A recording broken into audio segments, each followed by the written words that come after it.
Hey everyone, welcome back to the channel. In today's video, I'm going to show you how to use ChatGPT by OpenAI for beginners. So this ChatGPT allows you to generate controversial text to any question you might have. It can even code for you. In this video, I will be showing you how to set up account and how to use it because there are two different interfaces that you can actually use. For now, that AI chatbot is completely free, but maybe in the future this will be paid. But for now, you can use it completely for free. But only time will show you how much it will exactly cost. For the very first step, you will open your browser and type in chat.openai.com. And in order to use it, you will need an account with OpenAI, the company behind this. So simply click sign up and say create an OpenAI account. Here you will find out your email, pick a password, and after verifying your email and the phone that connects with your account, you are ready to go.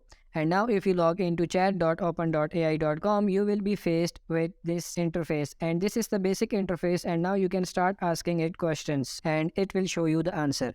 But I want to show another way to access this. You can also go to the playground beta.openai.com/playground, and in the playground we get more customization options, so you can actually pick the AI mode that they trained here. And while the DaVinci 003 is the newest one that is also used in this user-friendly interface, you can pick other ones in order to learn more about the technology. Most of the time DaVinci will be the best one, but it's just interesting to see some of the options here. For example, now you can go ahead and lift the maximum length of characters. If you are trying to write an essay, this is a great way to control the length. And while you could just use this and say write me 2000 word essay on artificial intelligence. And as you can see, ChatGPT is writing an essay for me. Some of these manual controls can be useful, and here is the killer feature that I end this with. You can load these presets, and these presets can be a fantastic starting point to explore the chat. If you want even more inspiration, you can go to beta.openai.com/examples, and